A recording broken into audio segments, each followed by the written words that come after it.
فاعلم أنه لا إله إلا الله واستغفر لذنبك وللمؤمنين والمؤمنات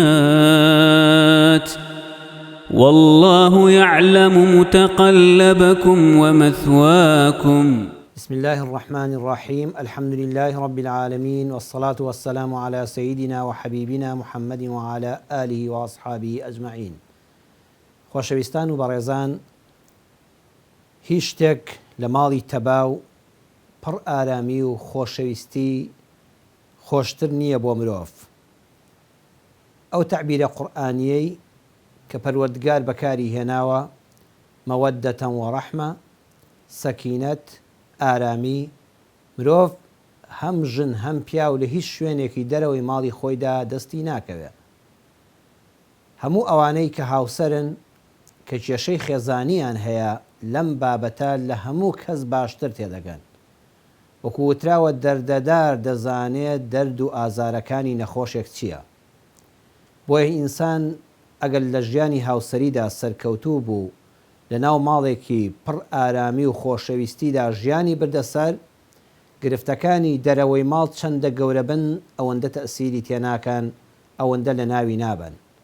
بەڵام هەموو ئارامیەکان و خۆشیەکانی دەرەوەی ماڵ ناگەن بە بەختەوەری ناوماڵ. بابەتی ئەم جارەمان لە زنجیرە باسی بزانە لە خزمەت قورئاندا دەبین. وەڵامی ئەو پرسیارە دەدەینەوە، ئینسان چۆن داوا لە خوای پەروەردگار بکە کە هاوسەرێکی باش و بەڕێزی بەنسیب بکە و منداڵی پێ ببەخشێ کە چاوڕۆشن بێ بۆی و دڵی پێ ئارام بێ. قورئانی پیرۆز ئاماژە بەوە دەکا مرۆڤەکان لەگەڵ دوعاکردندا پێویستە کۆمەڵێک شت پێشکەش بکەن.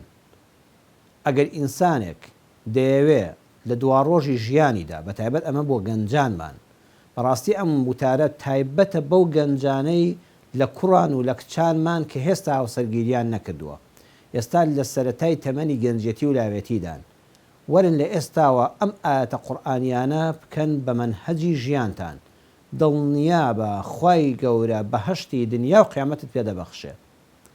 هەر کەسێک ئەم سیفەتانەی تێدا بێ لە کاتێکا کە هێشتا هاوسەرگیری نەکردووە، دڵنیابێ خوای پەروەردگار بە هاوسەرێکی بەڕێز پاداش لێداتەوە لەم دنیا و بە بەهەشتی ئەو دنیا پاداش لێداتەوە.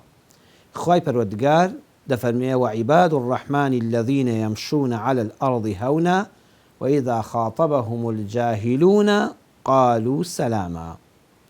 بەندەکانی خوای میهرەبان کەسانێکن کە ئەم سیفەتانەیان هەیە، کەسانێکن کاتێک کە بەسەر زەویدا دەڕۆن ئارامن، کەسانێکن زۆر بە هێواشی بە نەرمونیانی بەسەر زەویدا دەڕۆن، کاتێک کە تووشی نەفام و نەزان و کاڵفامەکان بوون و هەرزەییان بەرامبەر کرا، خۆپارێزن لە شەڕی خراپەکاران. واتە ئینسانێک کە لە سەرەتای تەمەنی لاوێتیەوە ئەچێتە ناو کۆڕی ژیانەوە، یەکەم سیفەتی ئەوەیە کەسێکە کە ئینسانێکی نەرمونیانە، هێدی و لەسەر خۆیە، نەک شەڕ ناکڕێ، شەڕ نافرۆشێ، بەڵکو شەڕیش ناکڕێ، بەڵکو هەمیشە خۆی لە شەڕ و بەڵالا دەدا. جا ئەمە ئەگەر باید بوو بە هاوسەر، بە دڵنیاییەوە بەختەوەری بۆ خۆشی بۆ هاوسەرەکەشی جێبەجێ دەکا. خاڵی یەکەم ئەوەیە کاتێک کەواب لە سەر زەویدا دەڕۆن، بە پێ بڕۆن، بە ئۆتۆمبیل بڕۆن، لە ئیشی بەپەلەدا بن، لە ئیشی هێمندا بن، بۆ فەرمانگە بڕۆن، بۆ خوێندن بڕۆن، کەسێکی سالارن، کەسێکی سەنگینن، بەڕێزن. و کاتێکیش کە ڕوبەڕووی کەسانی هەرزە و نەفام و کاڵفام بوونەوە، ئەڵەن سەلامت لێبێ، خۆیان لە شەڕی دەپارێزن. والذین یەبیتون لربهم سجدا وقیاما. ئەو کەسانەی کەوان نێوانی خۆیان و پەروەردگاریان چاک کردووە بەوەی کە ڕیایان تێدا نەهێشتووە. ئاەتەکە باسی ڕیایە، ئاەتەکە باسی شەونوێژە. بۆ باسی شەونوێژە؟ لەبەر ئەوی لە شەونوێژێکی تەنهایی مرۆڤدا کە لە مزگەوتا نایکە، لە ماڵەوەیە، کەس چاوی لێی نییە، یەبیتونە لربهم سجدا وقیاما، شەوگارێک بەشێکی تەرخان دەکەن بۆ ئەوەی کەوا لە خزمەتی پەروەردگاریانە شەونوێژ بکەن. شەونوێژ دوورە لە ڕیا، دوورە لە ڕووپامایی، دوورە لەوەی کە ئینسان لەبەر خاتری هیچ کەسێک قسە بکە، لەبەر خاتری هیچ کەسێک نوێش بکە، لەبەر خاتی هیچ کەسێک دوعا بکە. ئەوانە صفاتی دۆمیان ئەوەیە نێوانی خۆیان و خۆیان پاک کردوێتەوە لە هەموو ڕیایەک، لە هەموو شتێکەوە لەبەر چاوی خەڵکا دەکرێ و خالیز بۆ خوانیە. والذين لا يدعون مع الله والذين يقولون ربنا اصرف عنا عذاب جهنم إن عذابها كان غراما إنها ساءت مستقرا ومقاما. كاتێکیش کەوا دوعا دەکەن دەڵێن یا ربی خوا لە عەزابی جەهەنەم بمان پارێزە. بەڕاستی خراپترین شوێنەکە ئینسان پەنا بەخواتیا بمێنێتەوە جەهەنەمە. واتە بەکردەوەکانی خۆیان نانازن. دیندارانێکن کەوا کاتێ چەند ڕکات نوێژێک و ڕۆژوێکی ڕەمەزان و یەک دوو عومرەیان کرد و چەند دینارێکیان بەخشی و نازانن ئیتر ئەبێ بەهەشت بە قەرزاریەوە چاوەڕێیان بێ، هێشتا لە جەهەنەم دەترسن. بە تەعبیرێکی تر خۆشیان دەپارێزن لەو گوناهانەی کە مرۆڤ دەباتە جەهەنەم. واتە غەیبەت ناکەن، بوختان ناکەن، نیفاق ناکەن، دووڕووی ناکەن، چاڵ بۆ خەڵک هەڵناکەنن، تەزویر ناکەن، غەژ ناکەن، پاک و پوخت دەژین، پاک و پوخت دەخۆن، پاک و پوخت لەبەر دەکەن، پاک و پوخت کار دەکەن. هەموو ئەو شتانی کەوادا مرۆڤ دەباتە جەهەنەم و لە قورئان و حەدیثا باس کراوە ئەمان خۆیان لێ دەپارێزن. گەنجێکە لە سەرەتای تەمەنیەوە ئەمەی لەبیر بێ کە جەهەنەم هەیە، کە پاداشتی کردەوە خراپەکان هەیە، کە ئینسان هیچ قسەیەکی بەسەرا تێ ناپەڕێ. والذين إذا أنفقوا لم يسرفوا ولم يقتروا وكان بين ذلك قواما. ئاگان لە گیرفانیانە، ئاگان لە داهاتیانە. گەنجێک لە سەرەتای گەنجێتیەوە فێری باری ئابووری بێ، بۆ خۆی پرۆژەیەکی ئابووری هەبێ. ئینسانێک بێ لە کاتێکا کە سرف دەکا، کاتێک کە پێداویستیەکانی ژیانی ڕۆژانەی خۆی جێبەجێ دەکا، کاتێک کە دەبەخشێ، کاتێک کە هاوکاری بەرامبەرەکانی دەکا، دوو صفاتی هەیە: نە زیادە ڕەوی دەکا و دەست بڵاوە، نەخۆشی لە برسانە دەکوژێ و دەست قونجاوە. ئینسانێکی میانڕەوە بە سەیری داهاتی دەکا، سەیری خەرجیەکانی دەکا. چەند جوانە گەنجێک هێشتا کوڕە فێری ئەوە بێ داهاتم چەندە و خەرجیم چەندە، فێری ئەوە بێ دەستنوقا و ڕەزیل و قرچۆک نەبێ، جێی دوای قوڕ بەسەر ئەو هاوسەری کە لەگەڵ ئەوە بژی. دەست بڵاوێکیش نەبێ ئەمڕۆ 10,000 پەیدا کردو 15 خەرجی بێ، 10,000 پەیدا کردو 1,000 پاشەکەوت نەبوو هەمووی سەرف کردووە.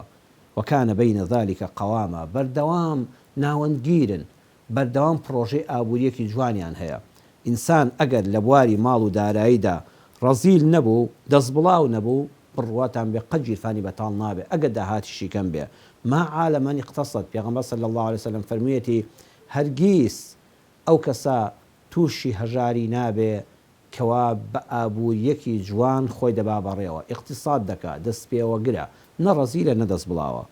والذين لا يدعون مع الله إلها آخر ولا يقتلون النفس التي حرم الله إلا بالحق ولا يزنون ومن يفعل ذلك يلقى أثاما.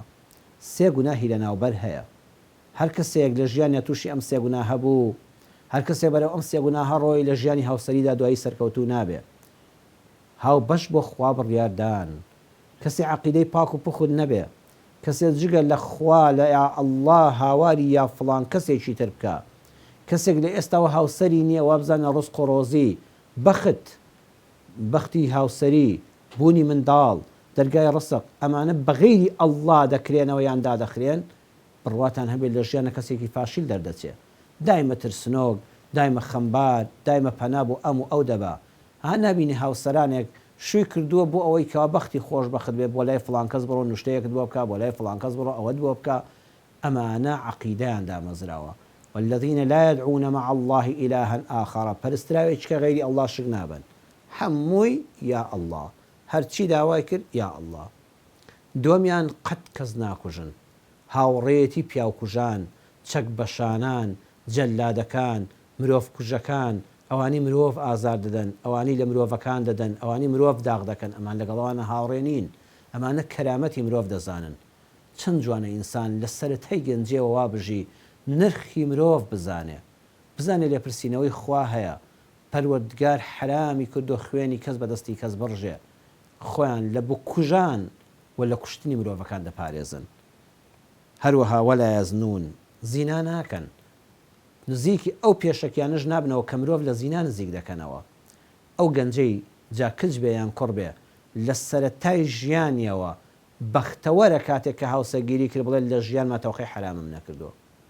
چەند خۆشە ئینسانێک ئاوا بژی بتوانە شاهیدی بۆ ڕابردووی خۆی بدا لە ژیانمە دەستم بە دەستی ئافرەتێکی نامەحرەم نەکەوتووە، ماچێکی حرامم نەکردووە، خیانەتم بەرامبەر بە کەسێک نەکردووە، کچانم غەیری ئەو کەسێ دەبێتە هاوسەری ژیانم بە خوشکی خۆم زانیوە. کوڕێ کچێکیش چەند بەختەوەرە چەند سەربەرزە کاتێ شوو دەکات تەواوی تەمەنی پەیمانگای ئامادەی زانکۆی هەمووی بە پاکی بردوۆتە سەر. کەسێ ناتوانێت دەستی بۆ بەرێ بڵێ ڕۆژ لە ڕۆژان پەیوەندی ناشەرعی لەگەڵ منە هەبووە، وێنەیەکی لای من بڵاو بۆتەوە، پەیوەندێکی تەلەفۆنی ناشەرعی هەبووە، پخۆت ژیاوە سەربەرز بە عیزەتەوە. قورئان دەفەرمێت تۆ ئەم سیفەتانە لە خۆتا جێبەجێ بکە. تۆ پێش ئەوەی کە داوا دەکەی خۆزگە هاوسەری داهاتووم زۆر باش بێ، جا کچی یان کوڕی وەرەم سیفەتانە وەرە سیفاتێکت تێدا بێ وەلا یەزنون، زینا دەبێت لە پێشەکیەکانی خۆ پارێزی نە دوایی دەکەوێەوە ناوێەوە. هەر کەسێکیش پەروەردگار دەفەرمێت تووشی ئەمانە بوو دەرگای تەوبەدا ناخرێ. واتە ئینسان ئەبێت لە سەرەتای ژیانەوە فێر ببێ مرۆڤ فریشتە نییە. ئەگەر ڕۆژگارێک قاچی بۆ ساتانێک خلیسکا خێرا تەوبە دەکا، تەوبە دەکا و بڕوای وایە بە تەوبە لە ئاوی حەمامی تەوبەدا خۆی پاتەکاتەوە، لەسەری سوور نابێ خۆی ناکا بە شەیطان. والذين لا يشهدون الزور وإذا مروا باللغو مروا كراما. پەروەردگار دەفەرمێت سیفاتێکی تری بەندەکانی خوای میهرەبان کە سەرفرازن ئەوەیە کە ئامادەی شتی خراب نابن، ئامادەی قسەی درۆ نابن، ئامادەی شاهیدی درۆ نابن. ئەشهەدو بالله بۆ کەس ناکێشن، چەپڵەی ناحەق بۆ کەس لێ نادەن، بە دووی هەموو باو بالۆرەیەک ناکەون، عەقڵیان دەخەنە کار، بە چاوی خۆیان دەبینن، بە گوێی خۆیان دەبیستن. عەقڵیان ئیجازە نەداوە هەر کەسێ هاوارێکی کردو و وتی بژی بڵێ بژی، وتی بڕۆخێ بڵێ بڕۆخێ. چەند گەنجمان هەیە بەداخەوە هەموو ژیانی گەنجەتی هەر بە دووی خەڵکەوە بوو، هەر چەپڵەی نەیزانی بۆ چێ لێدا، هەر نەیزانی چێ ڕووخاو چێ هاتە سەرکار و چێ ڕۆیشتۆ میچی پێ نەبڕا. والذین لا یشهدون الزور. ئینسانانێکن لە گەنجەتیەوە خۆیان ڕاهێناوە ئامادەنی شاهیدی بە درۆ بدەن. جا شاهیدی بە درۆ بەڕێزان هەر ئەوە نییە ئینسان بچێت لە مەحکەمەدا لە بەردەمی حاکما بە درۆ سوێند بخوا و مافی کەسێک کەوان نیە بیکا بە حەقی کەسێکی تر. شاهیدی زوور ئەوەیە خۆت ئاگال لە هیچ نییە بە قسەی فڵان کەس بڕوا دەکەی، خۆت خاوەنی عەقڵی خۆت بە، ئیرادەی خۆت بە، مەبدەئی خۆت بە. وإذا مروا باللغو مروا كراما. کاتێک ئەو هەموو کۆڕ و کۆمەڵە دەبیستن، ئەو بانگەشە بۆ دینی، ئەو بۆ هاوڕەگەزبازی، ئەو بۆ فڵان کاری، ئەو بۆ بێدینی، ئەو بۆ ڕەقس و سەما، ئەو بۆ تریاک، ئەو بۆ عەرەق، ئەو بۆ مخەدرات، مروا كراما تێدەپەڕێ بەلایدا خۆی لێلا دەدا بەڕێزەوە. کەسێکی سەنگینە. چەند جوانە گەنجێ وا هەیە بەڕاستی ئەلحەمدولیلا لەناو کۆمەڵگای ئێمەدا، لەناو ئێوەی بەڕێزدا، لەناو بیسەران و بێنەرانی ئەم وتارەدا گەنجی وا هەیە لە هەر شوێنەکە بە ڕەفیقەکانی ناتوان عەرەق بخۆنەوە، ناتوان نێرگەلەدانێن، ئەوەندە سام و هەیبەتی خۆی پاراستووە، ناتوان غیبەتی کەس بکەن، بەڕێزە، سەنگینە، قورساییەکی تایبەتی خۆی هەیە، لە شوێنێکا بن هاوڕەکانی شەرمی لێ دەکەن. لەو مەجلیسەیە خەڵک شەرم دەکا باسی بێدینی بکە، باسی خراپەکاری و بەدفەساڵی بکە. وإذا مروا باللغو مروا كراما. بريزا. والذين إذا ذكروا بآيات ربهم لم يخروا عليها صما وعميانا. كسانك عباد الرحمن يشل الصفاتيان أو يكاتك آتكاني خواي پروردگار دخوندريتوا براستي لم يخروا عليها صما وعميانا. چاو جوي خوان داناخن. برزان.